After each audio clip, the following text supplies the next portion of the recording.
जिन्नात होते हैं या नहीं, इस पर मुझे कभी यकीन नहीं था, जब तक कि मेरे साथ वो हादसा नहीं हुआ। जिंदगी में कुछ हादसे ऐसे होते हैं जिनके होने का एहसास जिंदगी भर डराता रहता है।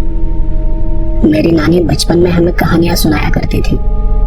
वो हमेशा एक बात कहा करती थी कि इंसान को मिट्टी से, फरिश्तों को नूर से और जिन्नातों को आग से बनाया है। और अब जिन्नात अपनी दुनिया कब्रिस्तान और वीरानों में बसाने लगे हैं। इंसानों को अपनी दुनिया में दाखिल होते हुए देख अब जिन्नातों ने अपने होने का वजूद इंसानों को दिखाना शुरू कर दिया है। मेरी जिंदगी में एक ऐसा वक्त आया जब मुझे उनकी गलती की सजा कुछ ऐसी भुगतनी पड़ी कि आज भी उस बात को सोचकर मेरे रोंगटे खड़े हो जाते हैं। ये बात तब की है जब मेरी नई नई शादी हुई थी। शादी को बस कुछ ही दिन हुए थे और एक रात मैं अपने कमरे में अपनी बेगम नूरी के साथ प्यार भरी बातें कर रहा था। तभी नूरी के घर वालों का फोन आ गया। कमरे के अंदर नेटवर्क ठीक न होने की वजह से नूरी बात करते करते कमरे के बाहर चली गई। वो फोन पर बात कर ही रही थी कि उसने देखा कि हमारे घर की नौकरानी रजिया खाने की एक बड़ी सी थाली लेकर घर के पीछे कहीं जा रही है। नूरी बात करते करते घर के पिछले दरवाजे के पास चली गई। हालांकि रात के वक्त घर के किसी भी इंसान का वहां जाना मना था। जब रजिया ने नूरी को पीछे के दरवाजे के पास खड़ा देखा तो नूरी को उस वक्त बाहर खड़ा देख वो थोड़ी डर गई और रजिया ने नूरी से कहा, तुम इस वक्त यहाँ क्या कर रही हो? जानती नहीं कि इस वक्त किसी का भी घर के इस हिस्से में आना मना है? अभी के अभी अपने कमरे में चली जा। नूरी बिना कुछ कहे रजिया से माफी मांगकर वापस कमरे के अंदर चली जाती है। पर रजिया की घबराहट देख उसके दिमाग में अब कई सवाल उठ रहे थे। हालांकि शादी के पहले ही दिन नूरी को मेरे घर वालों ने यह साफ बता दिया था कि रात के वक्त घर के पिछले हिस्से में वो कभी भी दाखिल नहीं होगी। और उस वक्त नूरी ने इसके पीछे का कारण पूछने की जरूरत नहीं समझी। पर रजिया को डरा हुआ देख उसके मन में कुछ सवाल उठने लगे थे। कमरे के अंदर दाखिल होते ही उसने मुझसे घर के पिछले वाले हिस्से के बारे में सवाल किया। घर के पिछले हिस्से में ऐसा क्या है कि वहां रजिया के अलावा और किसी औरत का जाना मना है? तो मैंने उसका हाथ पकड़ते हुए कहा, क्यों, क्या हुआ? उसने कहा, कुछ नहीं, बस मुझे जानना है। मैंने उसकी बात को टालते हुए कहा, कुछ खास नहीं है, बस एक कोठरी है। पर नूरी को तो बस जानना था, वहां कोई रहता है क्या? तो मैंने फिर नूरी से कहा, बेगम देखिए, ये बहुत पुरानी बातें हैं, तुम इन सब बातों से दूर ही रहो तो अच्छा होगा। मेरी ऐसी बात कहने पर नूरी जरा नाराज हो गई और अपना मुंह फेरते हुए नूरी ने मुझसे कहा, क्यों, क्या मैं इस घर का हिस्सा नहीं हूँ? अब मैं भी इस घर का हिस्सा हूँ, तो अब मुझे भी घर के बारे में सारी बातें पता होनी चाहिए। और अगर तुम मुझे नहीं बताओगे तो मैं खुद जाकर देखूंगी। अरे नहीं बेगम, तुम्हें वहां जाने की जरूरत नहीं। अच्छा ठीक है। कहते हैं कि उस कोठरी में एक काला साया रहता है। हर अमावस की रात उसे खाना दिया जाता है ताकि वो घर के किसी भी इंसान को परेशान न करे। और यह सिलसिला कई सालों से हमारे खानदान में चलता आ रहा है। पहले हमारी दादी जान ये काम किया करती थी, अब हमारी नौकरानी रजिया ये काम करती है। वैसे मैं इन सब बातों पर यकीन नहीं करता, पर ये सब करके अगर उन्हें अच्छा लगता है तो इससे मुझे कोई एतराज नहीं है। तो नूरी ने फिर से सवाल किया, साया? कैसा साया? और तुम ये सब मानते हो? मैंने कहा ना नहीं, पर कई सालों से ये सिलसिला चलता आ रहा है तो इसमें मैं कुछ नहीं करता। लेकिन शौकत, वहां रजिया के अलावा घर के बाकी औरतों को जाना क्यों मना है? देखो बेगम, जितना मैं जानता था मैंने आपको बता दिया। मैंने अपनी दादी से कई बार उस कोठरी के बारे में पूछा भी था, पर वो मुझसे हमेशा एक बात कहती थी कि इंसान को जितनी जरूरत हो उतना ही जानना अच्छा होता है, क्योंकि वक्त आने पर चीजें अपने आप साफ हो जाती है। और मुझे लगता है कि बेगम तुम भी वहां जाने की कभी भूल न करना, शायद घर में किसी को अच्छा न लगे। नूरी ने मेरी बात को मान तो लिया, पर बस कुछ वक्त के लिए। पता नहीं उस रात नूरी के दिमाग में क्या चल रहा था। कुछ देर बाद मेरी आंख लग गई और मैं गहरी नींद में था। और मुझे गहरी नींद में देख नूरी धीरे से कमरे के बाहर जाकर रजिया के कमरे में चली गई। नूरी बस जानना चाहती थी कि आखिर उस कोठरी में ऐसा क्या है, वहां ऐसा क्या राज है कि घर के सब लोग उसे वहां जाने से मना कर रहे हैं। और नूरी ने धीरे से रजिया के तकिए के नीचे रखी हुई कोठरी की चाबी उठा ली और हल्के कदमों के साथ वो घर के पिछले हिस्से की ओर बढ़ने लगी। वो अब घर के पीछे वाले हिस्से में दाखिल हो चुकी थी। हवाएं तेज चल रही थी। अंधेरा बहुत ज्यादा था। रोशनी इतनी कम थी कि उसे सामने कुछ नजर नहीं आ रहा था। वो दीवार को पकड़कर आगे आगे बढ़ रही थी। अंधेरे में दरवाजे की आवाज आ रही थी। उसने देखा कि कोठरी का दरवाजा अपने आप हिल रहा था। ऐसा लग रहा था अंदर से कोई दरवाजा पीट रहा हो, पर नूरी को लगा शायद हवा की वजह से ऐसा हो रहा होगा और वो उस कमरे के दरवाजे के पास जाकर खड़ी हो गई। और तभी अचानक सब शांत हो गया। यहाँ रजिया को नींद में ही महसूस हुआ कि कुछ बहुत बुरा होने वाला है और उस एहसास से रजिया की नींद टूट गई। नींद से जागते ही रजिया का हाथ अपने आप तकिए के नीचे चला गया, पर उसने देखा कि उसके तकिए के नीचे रखी कोठरी की चाबी गायब है। पर जब तक रजिया कोठरी तक पहुंच पाती, नूरी उस कोठरी के दरवाजे का ताला खोल उस कोठरी के अंदर दाखिल हो चुकी थी। रजिया चाबी के खो जाने से काफी परेशान हो गई थी।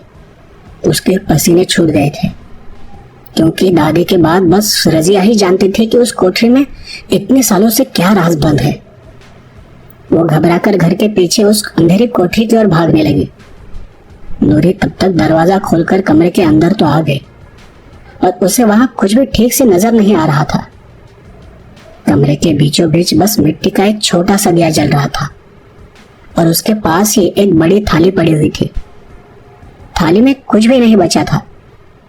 उसे उस कमरे में सड़े गले गोश्त की बदबू आ रही थी। दिए की कम रोशनी में वो कमरे में यहाँ वहां देख रही थी। वो देखना चाहती थी कि आखिर उस कमरे में ऐसा क्या राज छुपा हुआ है। तभी नूरी को एहसास होने लगा कि उस कमरे में कोई तो है। हवाएं नूरी के बदन को छूकर निकल रही थी, पर अंदर कोई दिखाई नहीं दे रहा था।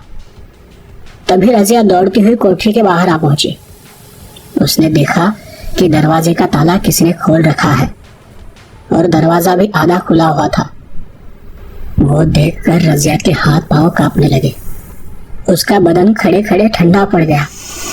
रजिया की आगे बढ़ने की हिम्मत ही नहीं हो रही थी। थोड़ी हिम्मत कर धीरे धीरे एक एक कदम बढ़ाते हुए वो कोठरी के दरवाजे के पास पहुंची और उसने थोड़ी दूर से ही कोठरी के अंदर झांक कर देखा तो उसे उस धुंधली सी रोशनी में नूरी दिखाई दी। नूरी को देखते ही रजिया ने नूरी को जोर से आवाज लगाई और जैसे ही नूरी ने पीछे मुड़कर देखा, उसी वक्त वो दिया अपने आप बुझ गया। दरवाजा अंदर से धड़ाम से बंद हो गया और कोठरी के अंदर से बस नूरी की चीखने की आवाज आने लगी। बाहर रजिया नूरी को पुकारती रही। उस कोठरी में जो जिन्नात था उससे रहम की भीख मांगने लगी कि नूरी मासूम है, उसे इस कोठरी के बारे में कुछ पता नहीं था, उसे छोड़ दो, जाने दो उसे, वो बच्ची है। पर फिर भी दरवाजा नहीं खुला। जिन्नात ने नूरी के जिस्म पर हमला कर दिया था। रजिया इस बात को अच्छी तरह से जानती थी कि जिन्नात उसे आसानी से नहीं जाने देगा और फिर वो मदद के लिए दौड़कर घर के अंदर आ गई। रजिया की चीख सुनकर मैं और अम्मी हम दोनों पहले ही जाग चुके थे। रजिया ने आकर हमें सारी बात बता दी। हम सब दौड़कर उस कोठरी की ओर गए, पर तब तक सब शांत हो चुका था। हमने देखा कि कोठरी का दरवाजा पूरी तरह से खुला हुआ था और आसपास सब शांत था। हम कोठरी के अंदर दाखिल हुए तो देखा कि नूरी कहीं नहीं थी। नूरी ही नहीं बल्कि वहां कोई भी नहीं था। वो अचानक ही वहां से गायब हो गई थी। सब पहले जितना ही शांत था। हम सब ने मिलकर नूरी को पूरे घर में ढूंढा, पर नूरी कहीं दिखाई नहीं दी और आखिरकार हमने पीर बाबा को घर बुलाने का फैसला किया। पीर बाबा जैसे ही उस कोठरी में दाखिल हुए, उन्हें वहां एक अजीब सी महक, एक अजीब सी गंध आने लगी। बाबा उस कोठरी में दाखिल होते ही समझ चुके थे कि उनका सामना किसी ताकतवर जिन्नात से है। बाबा ने पूरे कमरे का जायजा किया तो उन्हें वहां कहीं कहीं गीली मिट्टी दिखाई दी। उन्हें समझ आते देर नहीं लगी कि यह मिट्टी किसी ताजी कब्र की है और जिन्नात नूरी को अपने साथ उसकी दुनिया में ले जाना चाहता है। पीर बाबा सारे घर वालों को लेकर पास ही एक कब्रिस्तान लेकर चले गए। वहां जाकर उन्होंने देखा कि नूरी वहीं एक कब्र पर बेहोश होकर पड़ी हुई थी, तब पीर बाबा ने मुझे और मेरे घर वालों को एक बात साफ साफ बता दी। जिन्नात फिदा हो गया है इस पर और वो बहुत ताकतवर है, इतनी आसानी से वो काबू नहीं आएगा। तब मेरी अम्मी ने पीर बाबा को हाथ जोड़ते हुए कहा, खुदा के वास्ते कुछ कीजिए बाबा, इस मासूम बच्चे को बचा लीजिए। पीर बाबा ने कब्रिस्तान में अपनी नजर घुमाते हुए कहा, मुझे उससे निपटने के लिए पूरी तैयारी करनी होगी। फिलहाल मैं ये तावीज दे रहा हूँ, ये इस लड़के के गले में बांध देना। जब तक ये इसके गले में रहेगा ये महफूज रहेगी, कोई भी बुरा साया उसका कुछ नहीं बिगाड़ पाएगा। बाबा के कहने के मुताबिक हम सब घर वापस आ गए, पर उसी रात नूरी ने मुझसे कहा कि तावीज बहुत कसकर बांधा हुआ है, प्लीज उसे खोलकर ढीला कर दो। पर मुझे पता नहीं था कि जिन्नात इतना ताकतवर है कि वो हमारी हर बात पर नजर रखे हुए था। मैंने जैसे ही तावीज को खोला, मुझे जोर का झटका सा लगा और मैं नीचे गिर पड़ा। मैं बेहोशी की हालत में था और तभी जिन्नात ने फिर से नूरी पर हमला कर दिया। नूरी चुपचाप बिस्तर पर पड़ी हुई थी, वो काफी डरी हुई थी और जिन्नात उसके जिस्म पर खरोच रहा था। पर हमारी आवाज सुनकर अम्मी दौड़कर हमारे कमरे के अंदर आ गई और उसने देखा कि मैं बेहोश पड़ा हुआ था और नूरी सहमी हुई बिस्तर पर झटपटा रही थी। अम्मी ने तुरंत मेरे हाथ से वो तावीज लेकर नूरी की ओर फेंक दिया और जिन्नात फिर कहीं गायब सा हो गया। कुछ ही देर में मुझे होश आ गया। मेरे होश में आते ही अम्मी ने मुझसे कहा, बाबा ने ठीक ही कहा था कि जिन्नात बहुत ताकतवर है और उसने फिर से उस पर हमला कर दिया है। उसने नूरी पर कब्जा कर रखा है। मुझे अभी के अभी पीर बाबा के पास जाकर उन्हें सब बताना होगा। और इतना कहकर वो उसी वक्त फिर से पीर बाबा को बुलाने चली जाती है और उसके जाते ही मेरे चेहरे पर एक शैतानी हंसी आ जाती है, क्योंकि वो नहीं जानती कि मैं अब उसका बेटा नहीं, मुझ पर अब जिन्नात का कब्जा है और वो मेरे शरीर में समा चुका है। उसके बाद अम्मी के कहने पर पीर बाबा एक बार फिर हमारे घर चले आए और उन्होंने घर के बाहर जगह जगह कील मार दी और घर के पिछले हिस्से में पूरी बंदिश कर दी। जब पीर बाबा घर आए थे तो मैं उसी कोठरी के अंदर जाकर छुप गया था, क्योंकि जिन्नात उस वक्त अपना वजूद जाहिर नहीं करना चाहता था। उसने मुझ पर पूरा कब्जा कर लिया था। मैं कोठरी में छिपकर खिड़की से बाहर सब देख रहा था। पीर बाबा ने घर के सामने वाले हिस्से में अपने हाथों से पवित्र मिट्टी डालकर उस जगह को बंदिश कर दिया और फिर अम्मी से कहा, अब मैंने पूरे घर को बंदिश कर दिया है। अब कोई भी जिन इस बंदिश को तोड़कर घर के अंदर दाखिल नहीं हो सकता। लेकिन एक बात याद रखना, उसने अभी भी नूरी का पीछा नहीं छोड़ा है और इसीलिए उसको हमेशा के लिए नूरी से दूर करना होगा और ये काम नौचंदी जुम्मे रात को ही होगा। लेकिन तब तक इस लकीर के बाहर नूरी जाने ना पाए। पीर बाबा की ये बात सुनकर मेरे अंदर का जिन्नात अंदर ही अंदर हंसने लगा था, क्योंकि घर में कोई नहीं जानता था कि जिन्नात अब घर में ही है। जिन्नात नूरी को ले जाना चाहता था, पर यह काम भी सिर्फ नौचंदी जुम्मे रात को ही मुमकिन था। जिन ने मुझे पूरी तरह से अपने काबू में कर रखा था, इसलिए अगले कुछ दिनों तक जिन्नात मेरे जरिए नूरी के जिस्म के साथ खेलता रहा। नूरी जान चुकी थी कि मैं कुछ दिनों से अजीब तरह से पेश आ रहा हूँ, पर नूरी पहले से ही इतनी डरी और इतनी सहमी हुई थी कि वो मुझे मना नहीं कर सकती थी। वो काफी थक भी जाती, पर फिर भी जिन्नात उसे अपने से दूर नहीं जाने देता। वो हर वक्त नूरी को अपना बनाना चाहता था, हर वक्त वो नूरी के साथ ही रहता था और आखिरकार वो दिन आ ही गया। उस दिन अचानक हमारी नौकरानी को अपने गांव जाना पड़ा। उसका बेटा बुरी तरह से बीमार था और वो नहीं जानती थी कि ये काम भी जिन्नात का ही था। अब अम्मी घर में अकेली थी। जिन्नात अब अपना आखिरी दांव खेलने वाला था। उसी दिन शाम को अम्मी नमाज पढ़कर दुआ का पानी लेकर हमारे कमरे में आती है। अम्मी के हाथ में दुआ का पानी देख मेरे अंदर का जिन बौखला जाता है। अम्मी नूरी को पानी पिलाती है तो जिन उससे दूर चला जाता है। अम्मी मुझे भी पानी पिलाने की कोशिश करती है, पर मेरे अंदर का जिन गुस्से में आकर पानी को नीचे गिरा देता है और मैं अपने कमरे से बाहर चला जाता हूँ। तब अम्मी नूरी से पूछती है कि शौकत ऐसी अजीब तरह से क्यों पेश आ रहा है, जबकि वो जानता है कि हम सबको जिन्नात से खतरा है।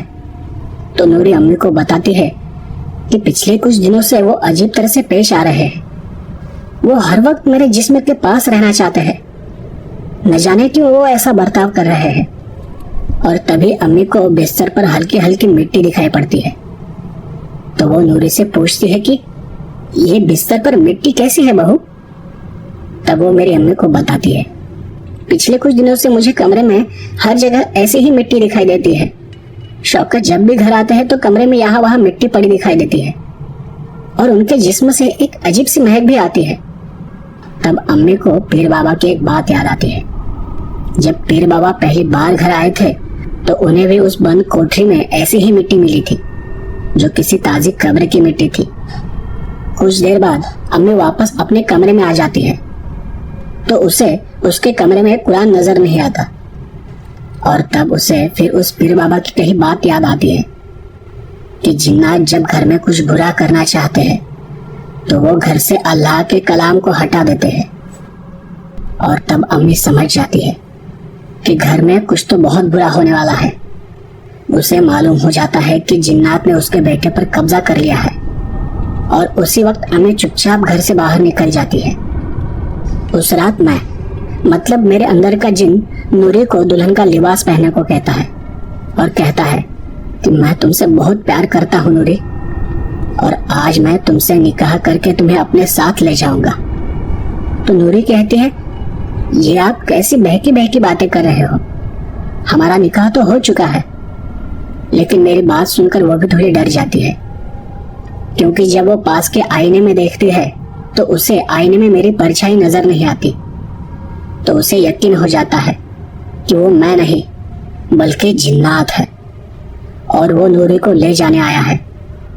तभी नूरी डर के मारे वहां से भागने लगती है और वो अपने आप ही घर के पीछे की कोठरी की ओर चली जाती है। उसे अपने पर काबू नहीं रहता। वो अपने आप ही कोठरी के अंदर चली जाती है और वो बेहोश होकर वहीं गिर जाती है। जब उसे होश आता है तो वो अपने आप को कब्रिस्तान में पाती है। बीच रात वो अकेली एक कब्रिस्तान में एक कब्र पर लेटी हुई थी। जब उसे होश आता है तो वो देखती है कि मैं उसका होश में आने का ही इंतजार कर रहा हूँ। और नूरी के होश में आते ही जिन्नात उसे अपने बाहों में पकड़ लेता है और उससे कहता है, मैं तुमसे बहुत मोहब्बत करता हूँ नूरी, मैं तुम्हें अपने साथ अपनी दुनिया में ले जाऊंगा और तुम्हारे इस खूबसूरत जिस्म को संभाल कर रखूंगा। और उसी वक्त पीर बाबा और अम्मी वहां चले आते हैं। पीर बाबा अपने हाथ से नूरी पर दुआ का पानी छिड़क कर उसे जिन्नात से अलग कर देते हैं, पर जिन्नात सच में बहुत ताकतवर था। अगले ही पल वो पीर बाबा पर इतनी जोर से हमला कर देता है कि पीर बाबा अधमरे हो जाते हैं। पर नूरी अपने आप को जिन्नात से बचाने के लिए वहीं पड़ी एक जलती हुई लकड़ी को अपने हाथ में उठा लेती है और जिन्नात को खुद से दूर रहने के लिए कहती है। नूरी अपने आप को आग लगाने की धमकी देती है और उसकी बात सुनकर जिन्नात रुक जाता है। वो जानती है कि अगर वो अपने आप को जला दे तो जिन्नात कभी भी उसे अपने साथ नहीं लेकर जा सकता।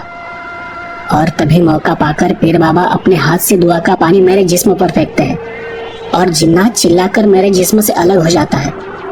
नूरी उसी वक्त अपने हाथ की जलती हुई लकड़ी उस पुरानी कब्र पर फेंक देती है जहां वो जिन्नात रहा करता है। मेरे अंदर से जिन बाहर जाते ही मैं होश में आ जाता हूँ और आसपास का नजारा देख सब समझ जाता हूँ कि वहां क्या हुआ होगा। सच में मैं खुशनसीब था, क्योंकि सही वक्त पर अगर नूरी ने अपने आप को आग लगाने की तरकीब न सोची होती तो जिन उसको कब का अपनी दुनिया में लेकर चला गया होता। और फिर उसके अगले ही दिन मैं अपनी अम्मी और नूरी को साथ लेकर उस मकान को छोड़कर दूर एक इंसानों की बस्ती में रहने चला गया।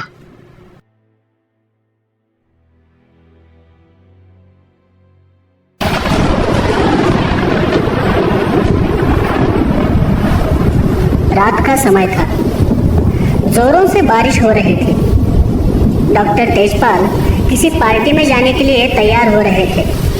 तभी किसी ने उनका दरवाजा खटखटाया। डॉक्टर साहब ने अंदर से ही गरज कर कहा, कौन है, क्या चाहिए इस वक्त? बाहर से आवाज आई, हुजूर, बड़ा गरीब आदमी हो, मेरा लड़का कई दिनों से बीमार है। डॉक्टर साहब ने सिगार जलाते हुए कहा, कल सवेरे आओ, कल सवेरे, इस वक्त मैं मरीजों को नहीं देखता। ऐसा कहकर उन्होंने दरवाजा खोला। डॉक्टर को देखते ही बूढ़े ने घुटने टेक कर जमीन पर सिर रख दिया। दुहाई है सरकार की, लड़का मर जाएगा हुजूर, 4 दिन से आंखें नहीं खोली है। डॉक्टर साहब ने बूढ़े को देखते हुए कहा, तुम तो वही भगत हो ना, जो तंत्र मंत्र कर लोगों को ठीक करता है, भूत प्रेत उतारता है। जी हाँ हुजूर, पर मैं तांत्रिक जैसे झाड़ फूक वाले काम नहीं करता। मैं तो बस अच्छी आत्माओं को बुरी आत्माओं से बचाता हूँ। अच्छा, तो अपने बेटों को भी बचा लो, यहाँ क्यों आए हो? हुजूर क्षमा करें, पर मेरा बेटा बीमार है, उसे दवा की जरूरत है। किसी आत्मा की तकलीफ होती तो मैं खुद ही ठीक कर लेता। डॉक्टर साहब ने घड़ी की ओर देखते हुए कहा, बोला ना एक बार, कल आना, अब मैं बाहर जा रहा हूँ। बूढ़े ने अपनी पगड़ी उतारकर उनके पैरों पर रख दी। हुजूर एक निगाह देख ले, बस एक निगाह। आपका बहुत नाम सुना है, शायद मेरा लड़का बच जाए हुजूर। डॉक्टर साहब गाड़ी में बैठते हुए बोले, एक काम करो, रात भर अपने बेटे पर तंत्र मंत्र करते रहना, और फिर भी ना ठीक हुआ तो कल सवेरे ले आना, बस।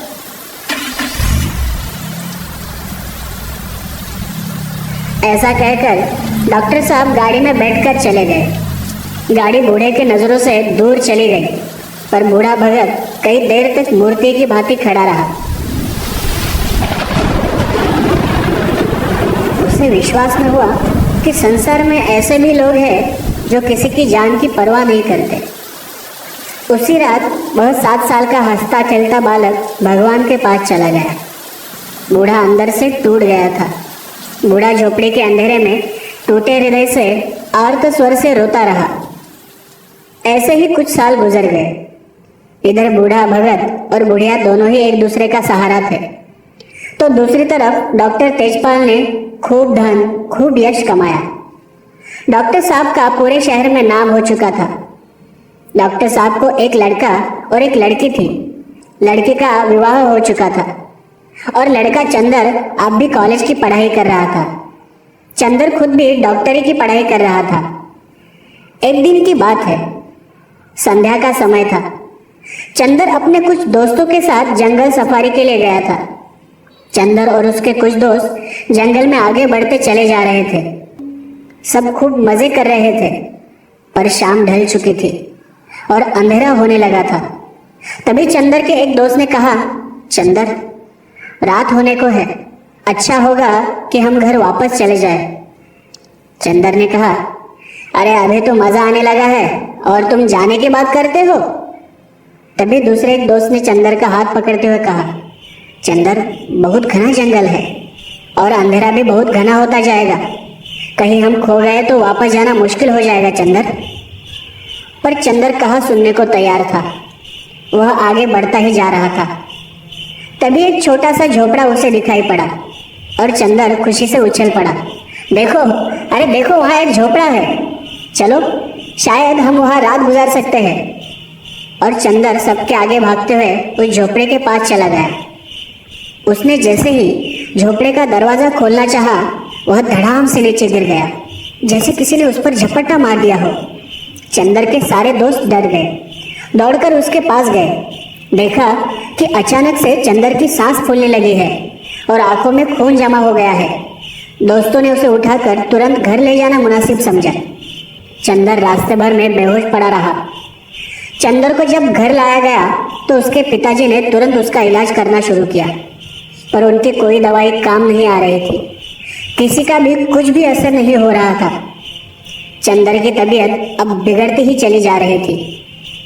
तभी एक महाशय डॉक्टर साहब से बोले, कोई मंत्र झाड़ने वाला हो तो शायद जान बच सकती है। पहले तो डॉक्टर साहब राजी न थे, पर किसी भी डॉक्टर का इलाज असर न कर रहा था। तो आखिरकार उन्होंने आसपास के सभी गांवों में खबर कर दी। अब सब आजमा ही चुके थे तो यही सही। कुछ लोग आकर हिम्मत हारकर वापस चले गए, पर किसी का भी मंत्र न चला। उसी गांव से कई मील दूर वह बूढ़ा रहता था। रात का वक्त था। बूढ़ा और बुढ़िया अंगीठी के सामने बैठे जाड़े की रात काट रहे थे। घर में ना चारपाई थी और ना बिछौना। इतने में एक आदमी ने द्वार पर आवाज दी, भगत, ओ भगत, सो गए क्या? बूढ़े ने उठकर किवाड़ खोल दिए। वह आदमी अंदर आकर बैठ गया और उसने कहा, कुछ सुना? डॉक्टर बाबू का लड़का बीमार है। सुना है कोई इलाज काम नहीं आ रहा। बूढ़े ने चौंक कर कहा, कौन, तेजपाल?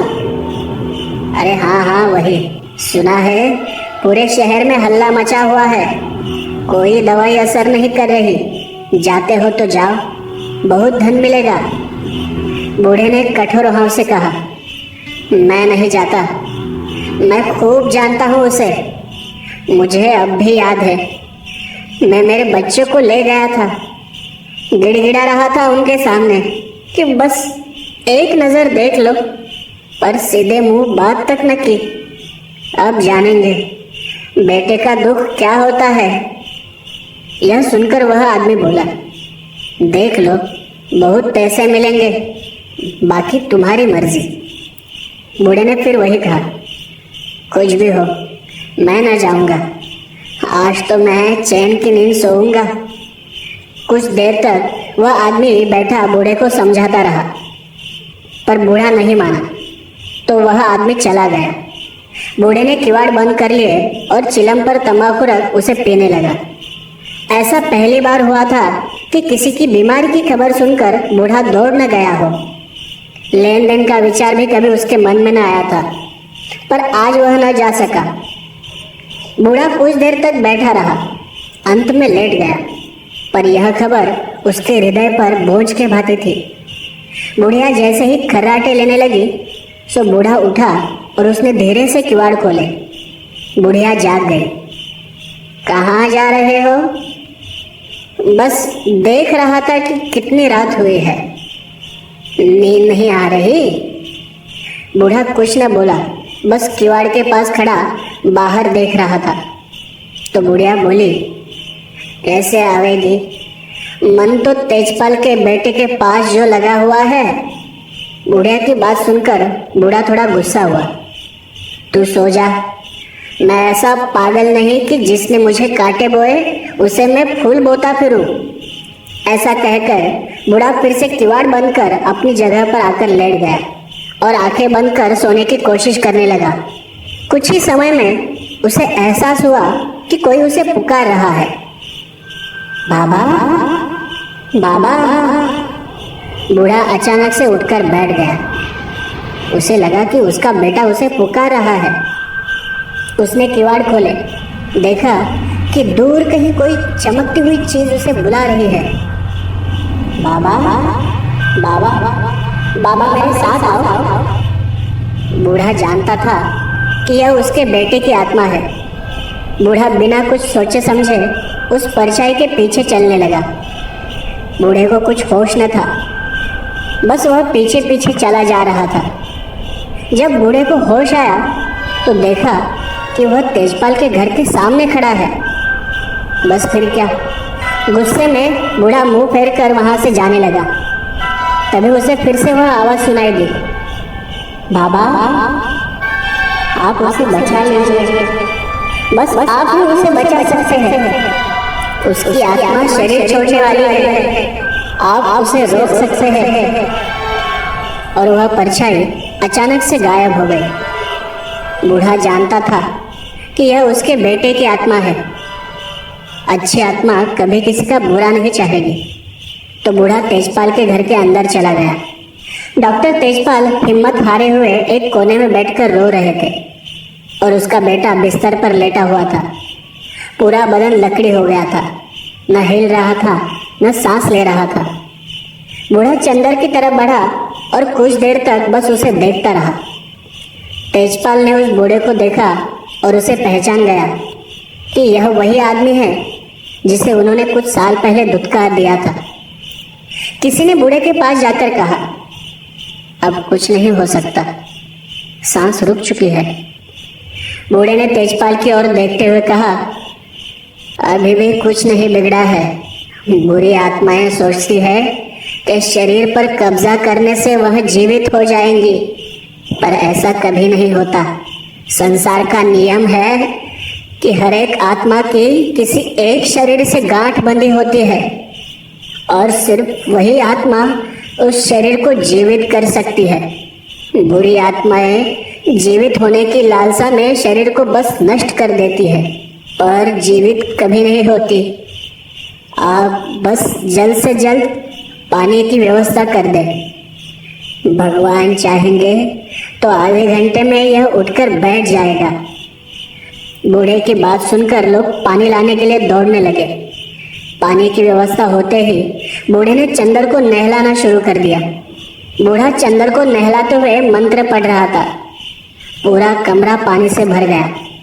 न जाने कितनी देर से बूढ़ा चंदर पर पानी डाले जा रहा था और मंत्र पढ़े जा रहा था। सब खड़े खड़े बस उसे देख रहे थे और तभी अचानक से चंदर ने अपनी आंखें खोली।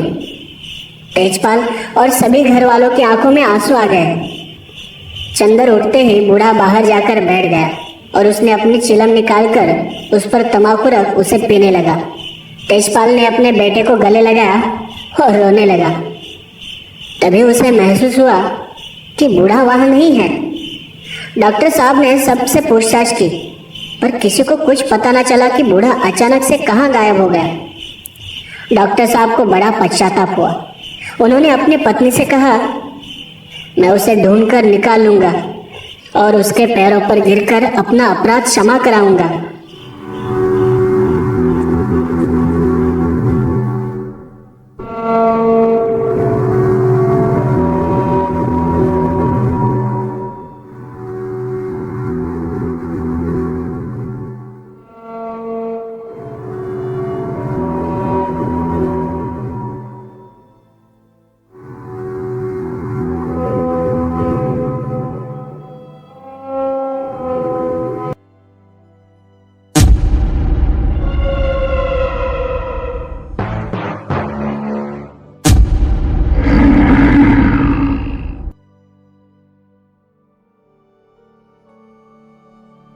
दोस्तों, आज की कहानी बहुत ही ज्यादा डरावनी होने वाली है, इसलिए आप जल्दी से ईयरफोन या हेडफोन लगा लीजिए ताकि आप कहानी का पूरा आनंद ले सके। दोस्तों, हम आपके लिए बहुत मेहनत करके वीडियो बनाते हैं, इसलिए आप प्लीज चैनल को सब्सक्राइब कर दीजिए और वीडियो को लाइक कर दीजिए। तो फिर चलते हैं कहानी की ओर।